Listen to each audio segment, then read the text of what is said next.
Active source से alpha particles emit होते हैं।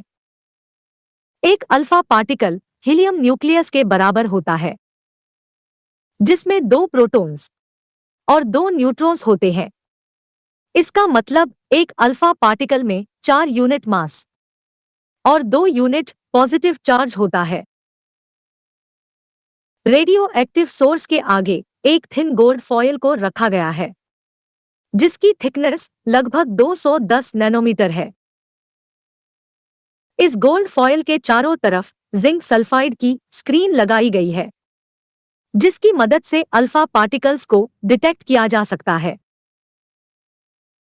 गोल्ड फॉयल और रेडियो एक्टिव सोर्स के बीच में एक ग्लास स्लिट को रखा गया है, जिसकी मदद से अल्फा रे को स्ट्रेट और नैरो प्रोजेक्ट किया जा सकता है।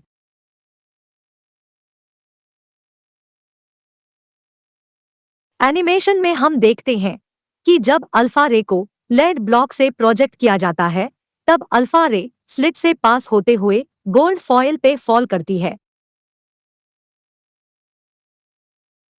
अल्फा रे में जो अल्फा पार्टिकल्स है, वो गोल्ड फॉयल से स्कैटर होते हैं और डिफरेंट एंगल पे डिफ्लेक्ट होते हैं। ये alpha particles zinc sulphide screen पर एक ब्राइट फ्लैश लाइट प्रोड्यूस करते हैं, जिसकी मदद से अल्फा पार्टिकल को डिटेक्ट किया जा सकता है। आइए अब जानते हैं इस एक्सपेरिमेंट के ऑब्जर्वेशन के बारे में। ऑब्जर्वेशन ऑफ रदरफोर्ड्स अल्फा रे स्कैटरिंग एक्सपेरिमेंट। फर्स्ट ऑब्जर्वेशन, ज्यादातर अल्फा पार्टिकल बिना डिफ्लेक्शन के स्ट्रेट पास हो गए। Most of the fast-moving alpha particles passed straight through the gold foil. Second observation, कुछ अल्फा पार्टिकल्स बहुत स्मॉल एंगल पे डिफ्लेक्ट हुए। Some of the alpha particles were deflected by the foil by small angle. Third observation, लगभग हर 12,000 particle में से एक particle gold foil से टकरा के 180 डिग्री पे बाउंस बैक हुआ। Surprisingly, 1 out of every 12,000 particles appeared to rebound.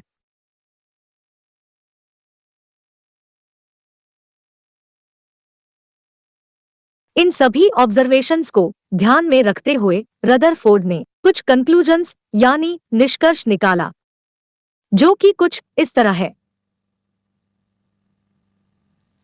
ज्यादातर अल्फा पार्टिकल्स बिना डिफ्लेक्शन के ही गोल्ड फॉयल से पास हो गए, जिससे ये पता चलता है कि एटम का ज्यादातर हिस्सा एम्प्टी स्पेस होता है।